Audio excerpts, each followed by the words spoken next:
The Department of Defense, the Pentagon, by definition, by its name, it's supposed to exist to defend the United States, to keep us safe, to keep us out of wars that we don't need to fight. And if we do have to fight, to make sure that we finish them. That's the purpose of having a national defense force. But we are in a situation right now, have been for a long time, but we're getting deeper into a situation to where, because of our own actions, we're turning the Department of Defense into the instrument of some potential harm to our own country. Now, we talk a lot about some of the foolish decisions that a lot of our leaders make, about some crazy things they may say, things that are irrational, illogical, and sometimes that makes you roll your eyes or so. But I'm going to show you in context how some of the things that are going on in some of the biggest theaters of operation right now are much more concerning than first meets the eye. It's not just a matter of, well, that's not smart, or, well, if Trump was in, he would do better, or anything like that. This is the arrogance and hubris of our country's leaders, of the elite right now, that is almost contradicting what the Department of Defense is supposed to be for, and actually putting us at increased risk. Let's take a look at that first of all, because everything always starts at the top. It's the leaders that matter. And it has to start at the very, very top, which is the commander-in-chief, the president of the United States. Now, you've seen us show this 60 Minutes little blurb by Biden several times on our shows over the months, because it just shows kind of how he's disconnected from what's really going on the ground, or even a full understanding of the limits of American power. It's not just him. This goes back decades. In fact, as this montage that Gary put together really shows it. We're the United States of America, for God's sake. The most powerful nation in the history, not in the world, in the history of the world. The history of the world. The United States has the best military by far anywhere in the world. We have the best intelligence in the world. If Americans anywhere are threatened, we have all of those targets already fully identified, and I am ready and prepared to take whatever action is necessary. But it is undeniable, our military is the most capable fighting force on the planet. It's not close. Our soldiers are the best trained, best equipped land force on Earth, tested by years of combat, able to sustain power anywhere in the globe. Nobody can match our Army. And our priority is the greatest country on the face of the earth, the great land called America. I have pledged that throughout the life of this administration, our military will remain the best trained, the best equipped, the best prepared fighting force on earth.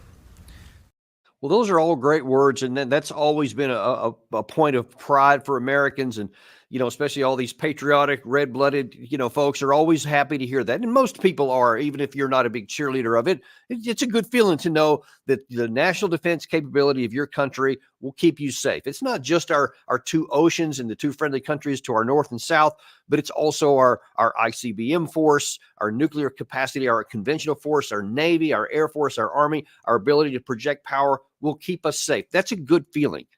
And by the way, that's actually the case.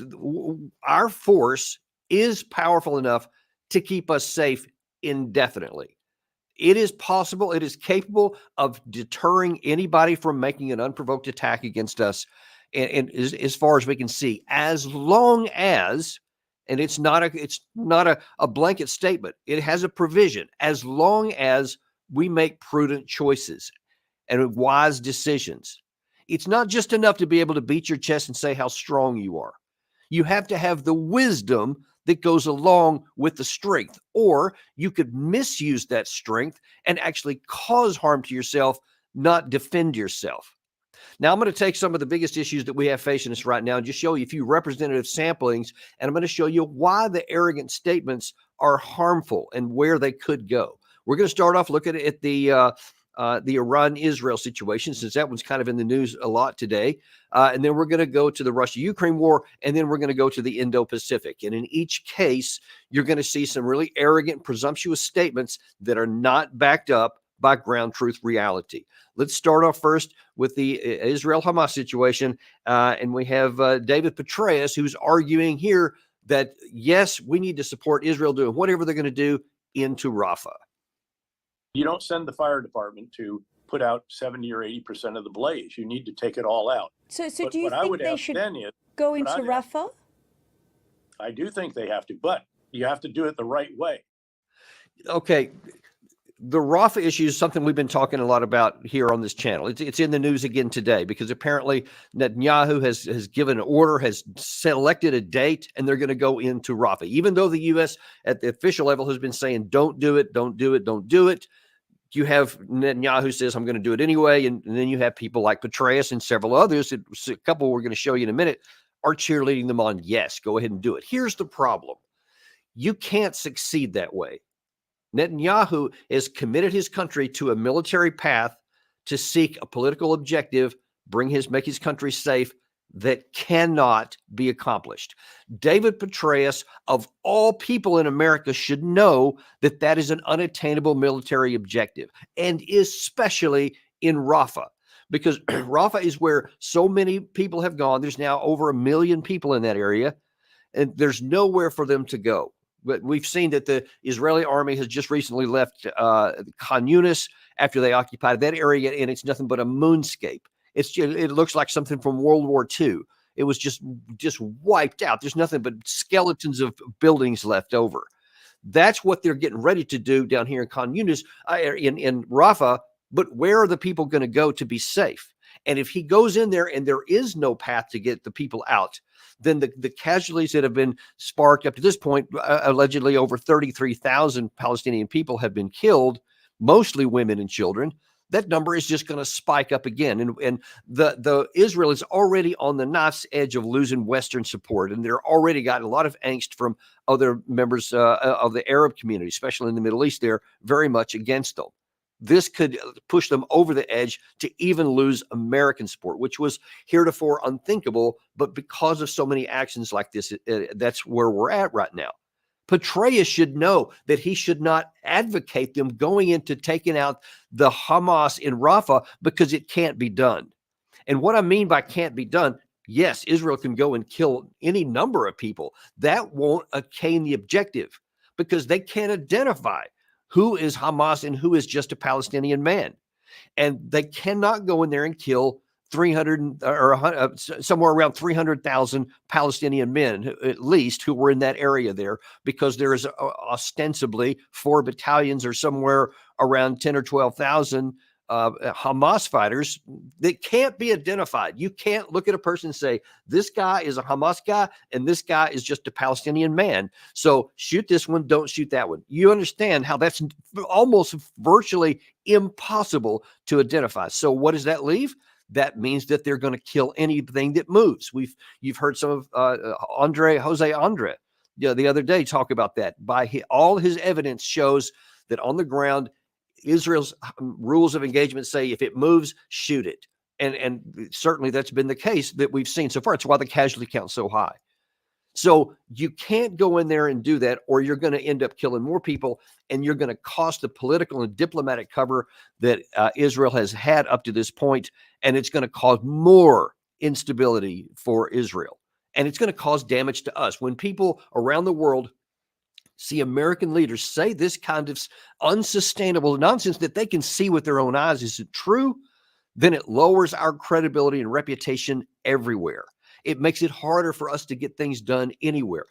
It makes nobody want to follow us, whether friends or foes, to begrudgingly do what we ask because we lose the moral authority. That's what's happening right now. Let me give you another example here. This is Jack Keane just a couple of days ago saying that instead of saying that, yeah, what President Biden is doing to at least try to find some sort of negotiated settlement and get a ceasefire for the people of Palestine, he says this. I really think behind the motivation of the president and his team is they really want the fighting to stop. They're not saying that, but I think that's the implication of it. And that, if that happens, underscore what you just said, because if you leave multiple battalions effective in Gaza and most of the leaders effective in Gaza, and the war terminates on those conditions, Hamas wins militarily in the long run. Why? Because they are effective enough to reattack at some point. See, here's the thing, Jack. Nobody said that the war should end today and just stop fighting and go home and leave Hamas there. No one has said that. What the administration is saying, which most of the rest of the world is saying, is stop the killing of the innocent Palestinians. Have an immediate ceasefire so that we can get help to the people who need it the most. And then they subsequently say, have an intelligence-driven, targeted operation like the one that we require our troops to make when we have similar operations in Iraq and Afghanistan over the last few decades. That's what they're saying. Jack Keane should know this. And the fact that he's saying this means that either he's more ignorant than I realized, or that he's very callously ignoring the reality and what's going on in order to make a point so that he can support Israel. And I don't know what all his motivations may be. I don't care. All I can tell you is with great confidence that what he's saying is completely nonsense. Now, those are bad. It gets worse. Here's Lindsey Graham some months back talking about what he would do to Iran. Now, given the fact that probably any day now, possibly even later tonight, Iran could strike back against Israel for what Israel did by destroying a building in the embassy compound in Syria of Iran's. They're going to strike back. And of course, there's going to be no shortage of people like Lindsey Graham who then say, look at this aggression. It's not going to be aggression. It's going to be a retaliation for the aggression that Israel put on them. But that doesn't matter. Here's where Lindsey Graham's head is. Here's my message. If Hezbollah, which is a proxy of Iran, launches a massive attack on Israel, I will consider that a threat to the state of Israel, existential in nature. I will introduce a resolution in the United States Senate to allow military action by the United States in conjunction with Israel to knock Iran out of the oil business. Iran, if you escalate this war, we're coming for you. Okay, that briefs well to people who love to beat their chest and talk about how tough we are. Point to the camera, we're coming for you. Okay, Lindsey, number one, the U.S. military is not the defense force for Israel. Because something is going on between Israel and the United States, or Israel in Iran, or any other country or any other entity, that's their war to fight. It's not our war to fight. Our armed forces do not exist to go and help other countries fight their wars because we want to. Because look, Israel has already fought wars, major wars in their past. They did it just fine without any help from the United States. They will do the same thing here too. That's the reason that we've been giving them billions and billions of dollars every single year for their national defense. And as a result, they have the most powerful military in the region, bar none. They are stronger than virtually everybody else. And that's even without all this stuff we're giving them right now to continue to prosecute and sustain this war now over half a year. But if they choose, and that's the key point, if they choose to go to war with Iran because of striking their embassy, which is by itself an act of war, then they're on their own. Do not send American troops to go fight somebody else's war because you don't like the other side. That's an abuse of power. That's an abuse of American service members. People like me and the millions of others who signed up did so to defend our country from attack. Defend our country, not to go on the offense because we don't like somebody else and it's just another tool to use by somebody else for their benefit. Because I assure you, Israel would love to have the U.S. Armed Forces. They would love to have our Air Force and our ammunition and our weapons and our industrial capacity. Absolutely. They would love it because that would make their life so much easier. I'm not interested in making life easier for Israel to choose a war to fight against somebody else. That they don't like somebody in their neighborhood, so they want to try to draw us into a war to help them do their dirty work. I'm not for that. I'm wholeheartedly against that. I would not sacrifice one American service member, not one, and not one of your dollars to go fund a war that someone else chose. Because I assure you, if Iran responds here, and we'll see what happens. I'm sure they're going to do something. They're going to try to avoid war because they don't want to go to war either. We're looking here if they do something anyway, and Israel chooses to launch a response that draws an actual war. If that happens, I would not send one American to do anything. It would be a travesty if any American who signed up to serve our country is used by another country to fight their war and they lose their life. That should be unconscionable. I don't care what kind of history we have with Israel, any country, I would not put that for. Our country, our military is for our country. Let's see if we can keep it that way. But let's move on to the next area here, Russia, Ukraine. Unfortunately, we got a bunch of issues here. You're seeing that there's going to be some commonalities here among it, and it always goes back to arrogance and pride. And let's start off with Austin. But in the early part of this war, there's a war between Russia and Ukraine. They have their bilateral problems, and their issues here are about Russia with its security on its border and Ukraine with wanting to join NATO. Those are the issues on the border. Here's Austin early in the war. I want to see Ukraine remain a sovereign country, a democratic country, able to protect its sovereign territory. We want to see Russia weakened to the degree that it can't do the kinds of things that it has done in invading Ukraine. So that's kind of an aspiration. Yeah, we'd like to see Russia weaken. So we're going to continue to send lots of our ammunition, lots of our weapons, as it turned out, over the next 2 years. A lot of our capabilities, lots of our tax dollars, because we want to see Russia weakened. Okay. Well, as I've told you in detail many times, you can go back and see many of the previous episodes of Daniel Davis Deep Dive, but you'll see that didn't happen. It would have earlier if we had been wise and to seek a negotiated settlement early in the war in April of 2022, just after it had been barely 2 months old. If we had sought a negotiated settlement then, which was on the table, Russia would have been weakened. They would have lost lots of troops. They would have lost lots of armored vehicles, and they would have been on their back legs, and they would not have yet ramped up their industrial capacity.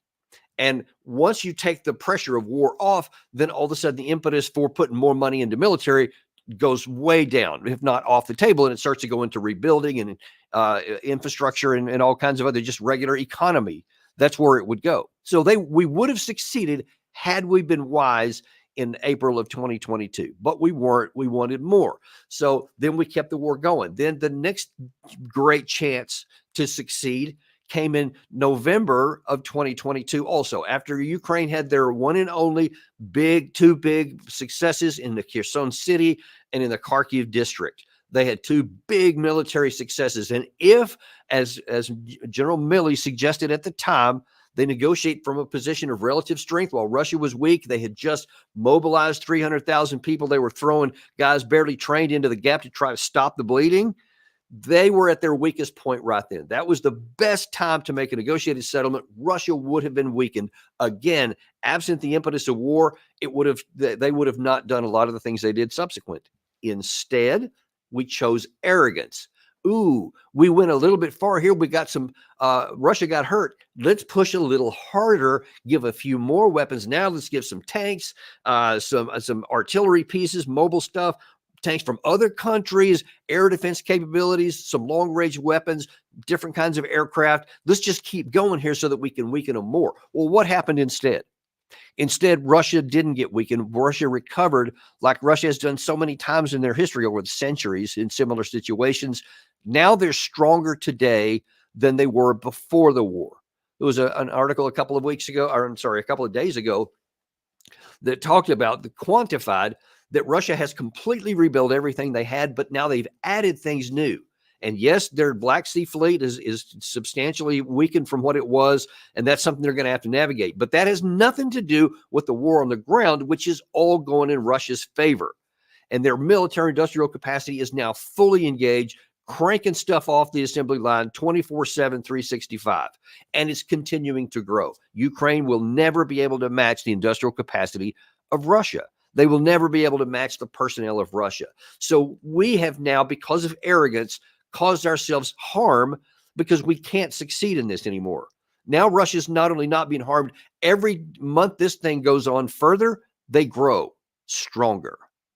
There's a greater chance that the Ukraine army will buckle and eventually break with this relentless pressure than that it will ever stabilize or certainly reverse. So this idea that we're going to continue to go on in hopes that reverses is irrational, it's illogical, and it can't stand to just a cursory examination of the realities on the ground.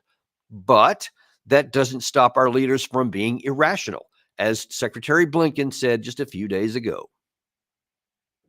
Ukraine will become a member of NATO. Our purpose at the summit is to help build a bridge to that membership and to create a clear pathway for Ukraine moving forward. We will see, I think, in the summit, very strong support for Ukraine going forward in its relationship with NATO.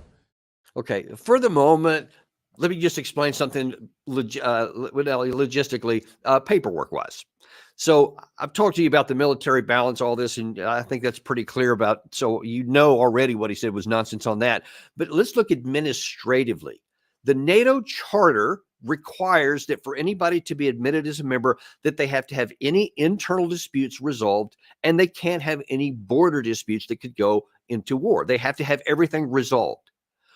What do you think is the prospect of this, basically a civil war that's been going on inside Ukraine since at least 2014, or really late 2013, and this kind of a big border issue? Don't know if you've heard about this big war that's been going on for now in its third year. Not likely to get resolved anytime soon. So even according to their own legislative issues, the way that the alliance extends, they have to have everything resolved internally and externally. None of that exists, and it won't for the foreseeable future. So for Blinken to go in front of God and country and everybody and say, yes, there's still going to be a NATO and we're going to get a lot of support for that. Well, the only way you're going to get support for that is if we ignore all the ground truth reality, all the absurdities that is the very issue, the number one issue that drove Russia to war in the first place, and that it violates every code that we have. Other than that, sure, that's something we should pursue. That is absurd. It's arrogant to be able to say that, because it just keeps poking a finger in the face of your opponent to make sure that they keep fighting, and it violates your own rules here. So, but it's not real. We're not going to do that. You have to have unanimity. So even if most of all of the rest of NATO was equally insane, well, it's not going to make any difference, because people like Hungary and Slovakia and probably Turkey are not, and they're never going to vote for that, because to do so would be almost immediately to turn an Article 5 issue into go into war. No one is going to do that. Even France is not going to do that. Germany's not going to do that. They're not going to vote for war, a war of choice that they almost will certainly go nuclear, and everyone would lose. That's so obvious. Why do we go down a path that can't succeed? And it looks like there that Secretary Blinken, that wasn't good enough, because that was just a few days ago. Earlier today, literally maybe an hour or so before we're making this broadcast, Lord Cameron, the current foreign minister for UK, is here in Washington, D.C., and they had a joint press conference with Blinken and him. And here's what Lord Cameron had to say. On Ukraine, I want to echo what Tony said. Put simply, we know what works, we know what they need, and we know what is right for us. In terms of what works, we know that if we give the Ukrainians the support they deserve, they can win this war, they can achieve the just peace that they deserve. No, Lord Cameron, they aren't. That's not what they need. That's not how it works. That's not how war works. I mean, it's troubling to me to hear people at the highest levels make these kinds of statements. Just giving $60 billion is not going to do anything except extend the lifeblood for Ukraine and delay the loss a little bit longer, maybe. And it might not even do that. It might not make any difference at all. At most, it's going to delay the outcome a little bit. But the issue, I keep saying this over and over, it's not money, it's men. It's not even machines. As important as money and machines are, it's men. Ukraine does not now, nor will they ever, have the manpower to unseat Russia. Again, just go back to last year. Ukraine had the best chance they would ever get in the summer of 2023 to unseat Russia. They didn't even dent the line.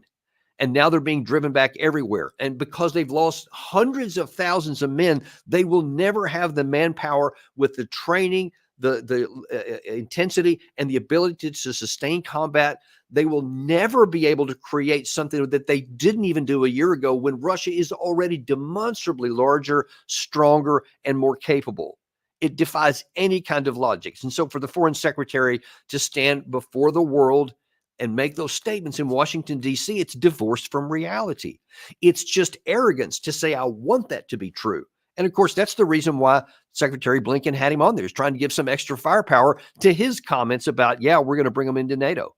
We're not going to bring them into NATO. They're not going to win, and they're definitely not going to get a sustained peace. And that's one of the biggest issues I want to point out here, is that all of these arrogant statements right now, the first bill payer are the people of Ukraine. All these folks that claim to care about Ukraine, to care about democracy, to care about all that stuff are the enablers of the destruction of Ukraine. With wisdom and foresight, we could have avoided war altogether. It didn't even need to happen. There were many off-ramps. Understand that.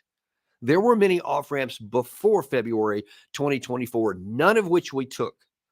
We wanted this to go to a war because we wanted to harm Russia. Or they would just arrogantly said, no one's going to tell me what to do. You remember the big issue, you may recall, prior to the war was nobody tells us who gets to come into NATO. We decide that for ourselves. So it was arrogance. Nobody tells me what to do. So even though that's a nuclear power on their border, and we're talking about moving a military alliance to their border, something we will never accept in reverse, we expected them to do so. And so even though we saw all the signs in the world that they're ready to go to war, we just didn't care because we're arrogant. That's the reality we want. So we want no matter what actually is reality, we want this version to be. So we're acting on the preference at the expense of the reality. And hundreds of thousands of Ukrainian men are gone, never to be recovered. Entire cities have been literally wiped off the map. Some of them, like Marinka in the Donetsk area, it looks like a nuclear blast went off. There's not a wall standing in that city. That's not the only one. Every day that delays adds to the casualty count. It adds to the cities being destroyed. You saw yesterday, I showed you the maps of from the Institute for the Study of War that shows every map you look at, all the area is methodically moving to the west. Russia just continues to move forward and to kill lots of Ukrainian men every single day. All these people are wrong. They're not going to win, and there's no rational path towards it. That's the initial bill payer. But then the other bill payers is going to be the United States. Because if we get dragged into a war, especially if like Macron or some of these others who keep claiming that they're going to, if things get bad enough, they will send French troops into Ukraine. Or that Polish troops may go into the western part of Ukraine. Russia has already said if NATO troops or any foreign troops come in there, they're legitimate targets and we'll take them out, which then lends the possibility of an Article 5 situation, and we could be at war with a nuclear power. It is insane that we're even toying with that possibility. Your future and your defense are riding on people who are operating on the arrogant presumption and hubris that we just want what we want, and we're going to blind ourselves to what's really going on. And then the last area I want to talk about here is the China-Taiwan issue. And for this, we'll go back to the top where we started, President Biden. Are you willing to get involved militarily to defend Taiwan if it comes to that? Yes. You are? That's the commitment we made. To be clear, sir, U.S. forces, U.S. men and women would defend Taiwan in the event of a Chinese invasion. Yes. Why? We have no defense treaty with Taiwan. There are, just like there were with Russia, Ukraine, there are with China, Taiwan, numerous off-ramps. This does not need to go to war at all. And even if China should do the irrational, which they have not done in the, since 1949, they have not done it up to this point. And there's every reason to believe they won't invade now, as long as that there's no probability of the Taiwanese declaring independence. That's their trigger. They've said that. They've never said anything besides that. So don't mess with the trigger. Taiwan is today de facto free and independent, without question. It's completely free. It's independence in everything but name.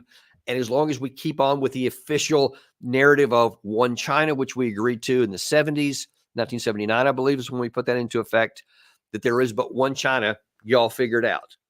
We're not going to recognize either one of you as being the leader. That's something y'all are going to do independently. As long as we keep doing that, don't do anything to move towards independence. Don't act like it's an independent state and do things that you would do with other government officials. Just let them be free and leave it between China and Taiwan to figure that out. If we do that, the chances are that there will never be a war on the Taiwan Strait. But even if there is, even if China does the irrational and something that they is not in their interest and something that they have prohibited themselves from doing all this time, because it is possible. I don't dispute that at all. If they do, we cannot go to war over that.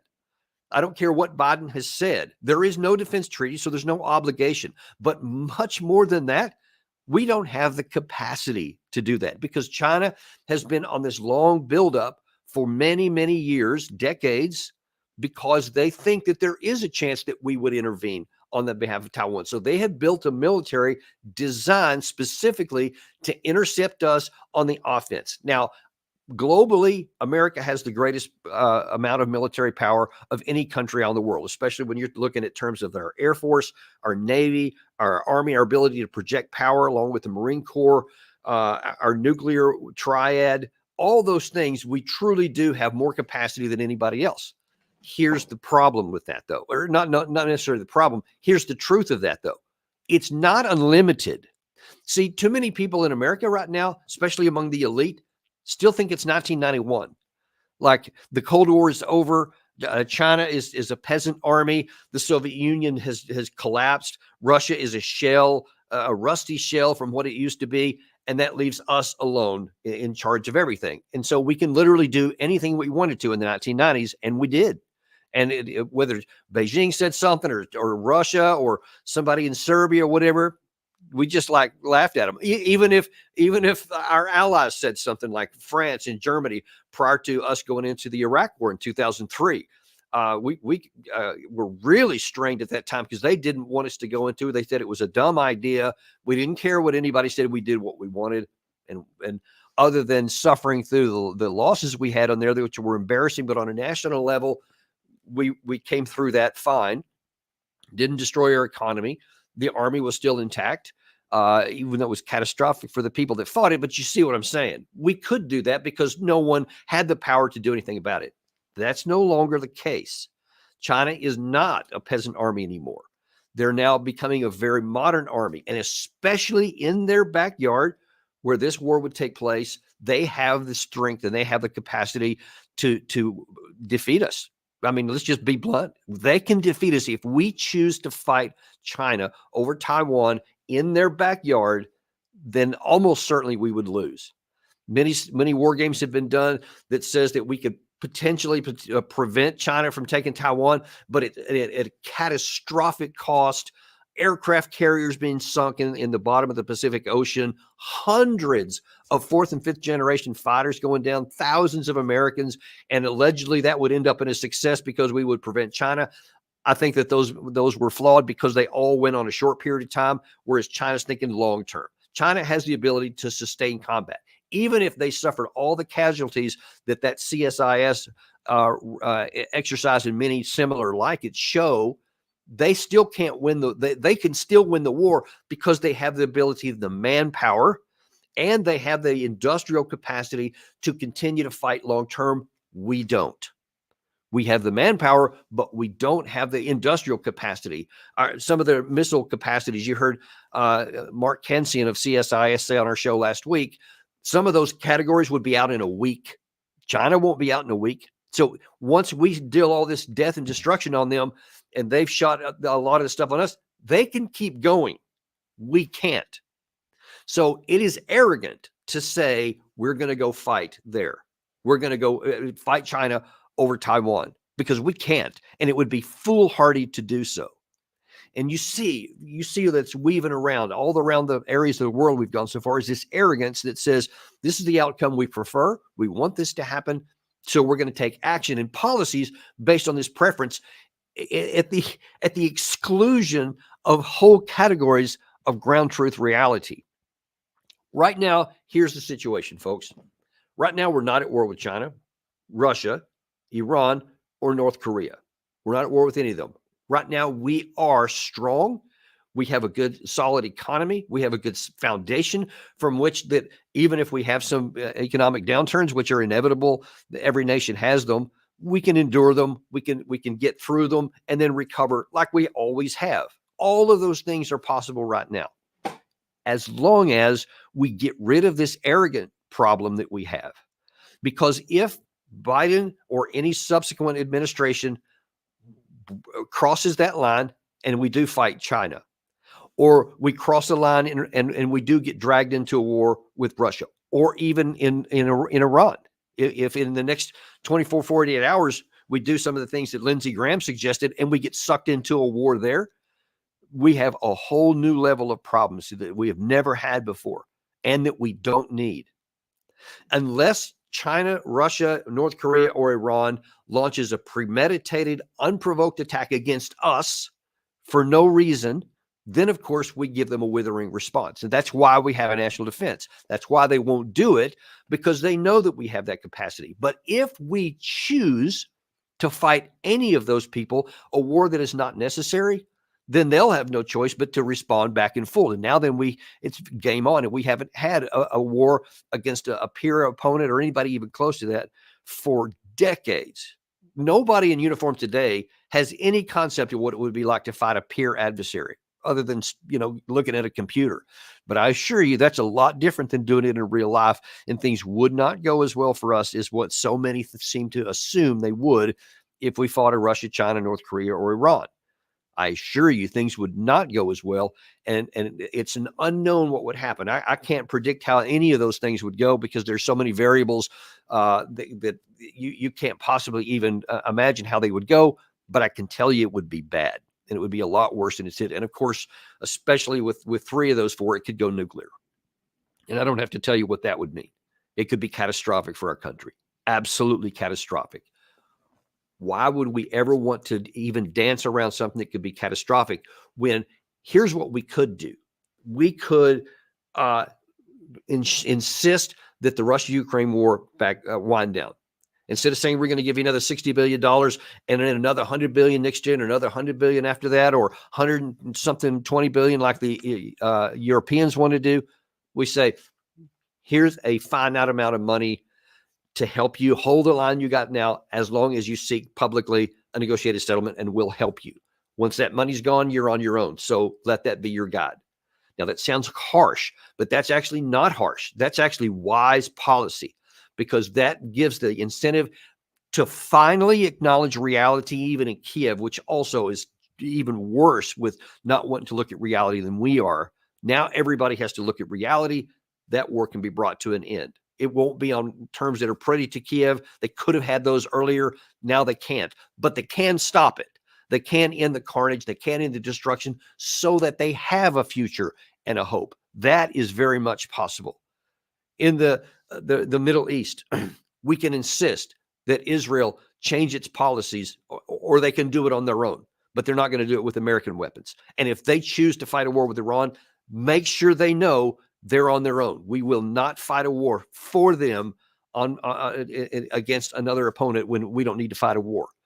And then stick to those guns. Continue to defend ourselves. If Iran should foolishly attack Americans in the process of going after Israel, then we'll respond to that and retaliate without question, without hesitation. But we're not going to get into a war for Israel or any other country for that matter. In the China-Taiwan issue, we make sure Taiwan knows that we are not going to fight a war for them. We'll say that privately. Publicly, we'll stick with the one China principle with the strategic ambiguity so that we won't make any commitments to anything one way or the other. But privately, we'll tell Taiwan, we will not fight a war for you. So make sure that you cooperate with China, do whatever you need to do to keep the status quo. There's no reason why that can't go on for decades more. And China benefits from that. They don't want a war. They want to have good economic relations and national security on their borders. And as long as that happens, that's the most, as long as there's no war, as long as there's no declaration of independence, as long as we don't fight for Taiwan, there's every reason to think there won't be a war. But even if there was, like I said, then we need to stay out of it, because that is not in America's interest to get into a fight we can't win. And part of being a strong nation means to have the wisdom to understand where your limits of power are, when you can flex and when you can't, and when flexing would end up getting you harmed. All of those things are possible right now. Same thing with North Korea. Even though they're making lots of noise lately and they're having lots of missile tests and, their nuclear weapons are advancing, they're still no match for us. So they're not going to launch a suicidal attack, because they know for sure that we could wipe out the regime in an afternoon. And they're right, we can. And because of that, as long as we don't choose to fight a war with North Korea, there won't be one. That's where we are right now. And as long as we keep that just basic wisdom, we don't need to fight any wars, and we'll keep being prosperous. We'll keep continue having freedom, and we'll continue to be, leaders in many parts of the world, and everything will be fine. That's where we should go. And I pray to God that's where we do that. We get rid of this sickness, this illness of arrogance that says we just want the outcome we desire no matter what the reality is on the ground. Because this stuff, it's kind of eye-rolling in many places right now, but if we go too far in any one of these directions I've talked about, things could go bad in a minute, and it could be very catastrophic and fatal for many Americans, and I don't want that for any of us. Now, that's your deep dive for today. It's a little bit different than most of them here, but I felt because a lot of these things we're kind of touching on in some of our episodes, I wanted to make sure you saw how this all fits together comprehensively and how dangerous some of these comments really are. And we want to make sure that we hold people's feet to the fire. And so when they make nonsense statements like this, that we tell them, we say, hey, that's crazy. Don't do that. We're going to continue to do that because we're unintimidated and uncompromised on the truth, because I want what's best for you. I want your country to continue to have peace. I want every country to have peace. I don't want anyone to have war, because they don't need it. And it's horribly destructive, as you can see here. That's your deep dive for today. Folks, come back and join us, because we're going to have some more great shows like we always do tomorrow. And then Thursday is a big day. We have Colonel Jacques Bao, who's one of our new popular ones here, because he's got such great insights on so many things. And John Mearsheimer, again, one of our big favorites, is also going to be back on Thursday. You definitely won't want to miss those two shows. Put them on your calendar. Thanks very much. Like and subscribe. Share this with your friends. Tag people who make crazy statements with this so that they can see the truth. And we'll look forward to seeing you on the next episode of Daniel Davis Deep Dive.